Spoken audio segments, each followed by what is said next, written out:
Gue mau ngucapin selamat buat seluruh investor dan trader saham Indonesia. IHSG akhirnya di bulan Juli benar-benar mengalami akumulasi dan mulai naik. Gue adalah satu-satunya yang terus berjuang tanpa ragu ketika bulan April dan Mei semua orang panik, tapi Astronaci tetap selalu ada. Market merah, ingat Astronaci. Gue mau tunjukin satu hal, ketika ada Sukor Fest, gue jelas mengatakan kalau bulan Januari itu di puncak, maka Juli akan di bawah. Itu ilmu dari Grand Natural Cycle. Kita lihat sebentar.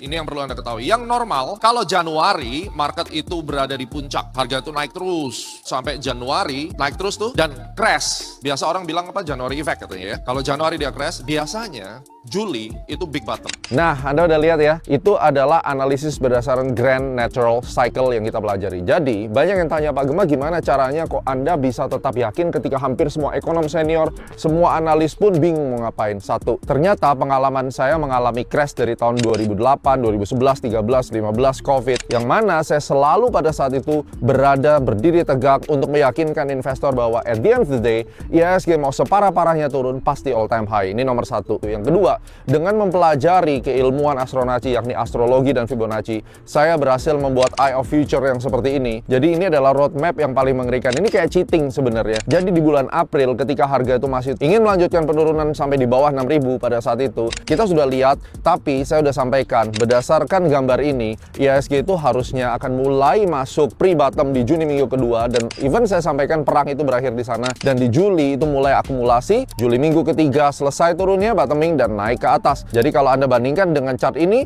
rounding bottom besar sudah terjadi. Itu nomor dua. Jadi kalau kita sudah memahami teori cycle ini, kita bisa lebih tenang. Dan yang ketiga, kita harus mempelajari bahwa ketika orang semua panik, paniknya itu karena apa? Apa karena domestiknya sendiri bermasalah, atau kita tuh diserang dari luar? Dari yang kejadian ini sudah jelas di video Untold Story saya sudah sampaikan, kita sedang dikerjai oleh asing. Banyak yang nggak percaya, banyak ketawain saya, tapi nyatanya orang-orang yang ketawa itu at the end tetap miskin, dan kita sudah beli saham-saham di bawah, harganya naik, hari ini mereka kemana? Terutama pesan saya, kan saya pernah bikin konten waktu di Gunung Rinjani, banyak influencer gila yang selalu koar-koar bahwa Indonesia akan tamat, bangkrut, rupiah ke 25.000, giliran IHSG lagi hijau mereka menghilang, kalau merah mereka teriak-teriak. Nyatanya sekarang, apakah benar IHSG akan 4.500? Kalian pikir sendiri, mungkin IHSG akan ke 4,5? Yes, pasti ada kemungkinannya, tapi not now. Dan sekarang IHSG diberi nafas oleh Amerika, oleh oligarki asing yang mengganggu kita, dikasih nafas, mungkin mereka akan bikin deal-deal tertentu. Yang jelas kita harus amati, resiko tetap ada, dan apa yang harus kita lakukan berikutnya, mari kita tunggu sama-sama. Yang jelas saat ini silakan menikmati analisis Astronaci, market merah, ingat Astronaci. Thank you sudah bersama saya,